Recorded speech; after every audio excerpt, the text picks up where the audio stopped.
My name is Andrea Baertl and I'm on Think Tank's Research and Learning Director. In this video, we'll be looking at how to design a policy-relevant research agenda.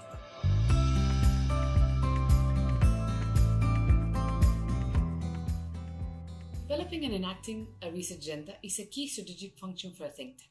A research agenda not only guides the research effort of an organization, but it also helps different initiatives into common goals and aids organization in communicating their expertise. And although we often discuss them, we seldom reflect on what these actually are, how they are designed, and how they should evolve over time. But first, what is policy-relevant research? Policy-relevant research presents what has been, what is, and what should be important or what is likely to be important in a specific social context in order to inform policy decisions. And even though reality is not so clear-cut, one can say that the difference between academic research and policy research is that policy research is deeply contextualized and links to existing social or policy problems. And it identifies issues that will become important in the future. There's some principles that help you identify or help you guide your research to being policy relevant. It should be embedded in a specific policy context. It should be internally and externally validated. That means that you should have consulted and checked with your key stakeholders and the stakeholders that will be affected by that issue, and validate the issue with them. It also responds to policy questions and objectives. It's fit for purpose and timely. What that means? That means that it has a research quality that it needs, but it's also done in time. Sometimes research in general can take a lot of time to build up, to be designed, to be discussed, to be created. But policy-relevant research needs to be done in shorter amount of time. So the methods probably need to change. That doesn't mean that the quality is less important or that it has no quality. It just means that it needs to be done in time. For policymakers, there's no use to having policy recommendations after for El Niño when the floods have come and gone. It needs to be done ahead of time and in a time when it's relevant. It needs to be crafted with an analytical and policy perspective.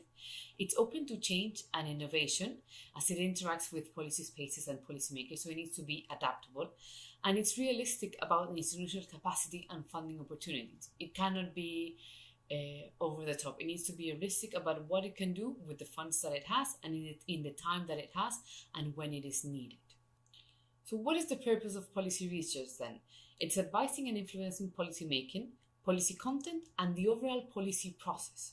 So policy research has a clear goal of influencing policy, obviously. But it's not only to propose new policies, but it's also to influence or to research how they should be implemented. Some policy problems are not about what to do, but how to do it. So policy research proposes new policies, but not only that, it also needs to advise on the implementation of those policies. And it provides evidence and justification for policy assumptions and biases. And its purpose as well is to alert and identify of new challenges. What are research agendas? To quote my colleagues Andrea Baertl and Leandro Echt, a research agenda is a guideline or framework that guides the direction of the research efforts of an individual or an organization. It helps individuals and organizations communicate what they're focusing on and their area of expertise. And it also helps focus their research efforts and articulate different initiatives into common goals. A research agenda is not about producing a document and letting it sit. They're alive and active and should guide the research that an organization does. They also respond and change with context. And for think tanks, an agenda of research is an agenda of change, and it entails influence efforts. And there's a way of saying to your audiences and to the public, this is what we do, this is what we think is important, and this is what we focus on. If you want to work on this, get in touch with us. It helps an organization focus what they actually want to do and broadcast it to the world. So what should go in a research agenda? There is no specific way to draft a research agenda, and there are many ways an organization can do it. Some people also do include their agendas within their strategic planning, and that's another name that they sometimes receive specifically on think tanks. But what are some key sections that are recommended? First is what the organization is and what it does. Then the context and the contextual justification in which it operates. Then listing the research priorities.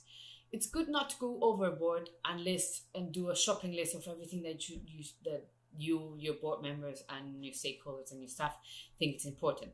But it's important to prioritize on what the organization has identified as the key issues and what you think you can do. This part is really, really key. There's no point as well in doing a research agenda that has everything and that you're not able to do. You need to bear in mind what your capacity and what your funding availability would be. And that's something else that should go in the agenda. Either your partnerships and the funding sources that you will have. List who you will be collaborating with and who you can work on. This doesn't need to be written on a piece of paper, but these are things that you need to think about when developing your research agenda. Another consideration that you should have when drafting and thinking about your research agenda is the funding environment. What is the availability? What are the donors' agenda? Who else might be interested in these topics? Then think about the staff capacity and the staff availability and their capacities. Will you be working with in-house researchers or will you be hiring out? Think about if you'll be working with other people. That's what should go in your partnership. Are you collaborating with universities, advocacy organizations, social movements, funders, the government? Who is part of your ecosystem and will help you work on this agenda? And on context, it's important to reflect on the aspects that let you explain the situation which you're in. We are woven into context, so sometimes it's difficult to define what is the context that we operate in. So here's some useful tips. Think about the level of economic development. Think about where you currently are. Think about if there are any cycles that exist in where is it are you part of five-year plan in the country? What is the intellectual climate? What is the international policy and research trends? Are there political competitions? Are you in an environment in which there are a lot of think tanks or they're just a little it's a small ecosystem? What is the situation of civil society? Is it a closed space or an open space? Then think about the donors' agenda. What is the availability of funding for research? What is the situation of allies? Are they of other think tanks? Are they your competition? Are they your allies? And think very importantly about the availability and data about the availability and quality of the data available for you. Is government data accurate? Are you able to use it, or will you be able to will you be needing to do a lot of data mining or data constructing your own databases? Then on your internal aspects, think about the role of the board. Which would it be involved? Rely on them to work on this, and think also as well about your staff capacities, how you operate. Do you have any research stars, or what are the interests of your own staff? And all of this should be thought of when you do the planning of your research agenda. So here's a suggestion on how to plan your research agenda. This is not written in stone. This is a suggestion of how to do this.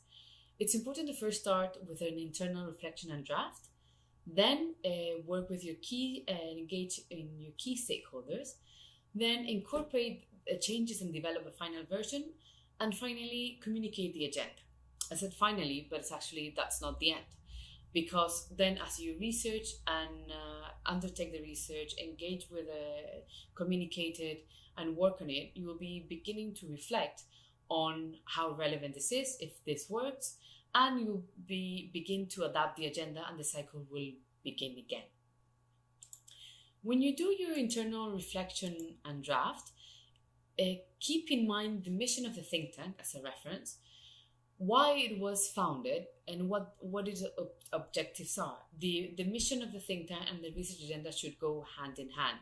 The strategic objective of the think tank should go hand in hand with the agenda. They're not separate. They're part of the same reflection and guiding documents. Think about what type of think tank are you? Are you a generalist or are you a specialist? And what are your strong areas? Reflect on the personal agendas and the interest of the people that work with you. So think about your staff, your senior and your junior staff. What topics are they interested in? Then think of how many topics. Are you doing many or few? And bear in mind for this the capacity of organization. If you're a small organization, it's best to keep it small. If you're bigger, you can grow bigger as well. But always think that whatever you choose, you need to be able to manage. There's no use to having a big research agenda if you won't be able to manage. Then think of what are the hot topics. Are they? Is anything becoming relevant? Are elections coming up in the next 3 to 4 years? What issues would be important for the population? Think about the demographics. Are you going to experience a boom, or are you experiencing aging population? All of this should help you reflect on what would be your key issues. Think also about a balance between long-term and short-term. So within these topics that you set out, there needs to be space for long-term projects, but also space to act quickly when a policy window of opportunity arises. So whatever you plan on, bear in mind that you need to be able to act quickly and in a timely manner for policy windows of opportunity. On engaging with your stakeholders, we have this idea that stakeholder negotiation and engagement will be a really neat process of us setting out the questions, engaging with them, and then being really open and interested in what we're going to do, and then we neatly draft the suggestions into the research agenda. Reality is very messy, and this never ever happens. In any stakeholder negotiation and in any stakeholder engagement, it's actually a negotiation, and you need to decide beforehand what you want them to do and what you want this engagement to be about. Are they going to inform the research? Are they going the research that you do? Are they going to help you draft the questions? Are they going to completely draw your agenda? You need to have a very clear objectives of what you want the stakeholder engagement to be about. If you don't have a clear idea of what you want out of the stakeholder engagement, the consultation will not work. You need to be very clear about what you want out. Then you need to think about the different types of stakeholders that you have and who you want to engage with. Some organizations opt for consulting with everyone. Some organizations opt for just consulting a few. So think about what you want out and then who you will be engaging with. So some final considerations. There are limits to over-planning a research agenda. An agenda, as we said at the beginning, is an active document that should be alive and that should change and evolve with time.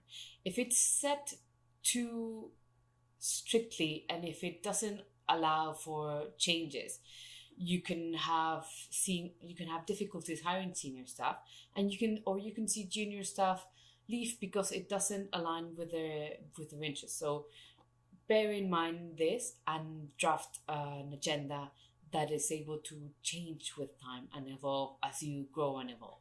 And finally, a successful think tank gives its staff space and capacity to shape the research agenda and not only take it as a given.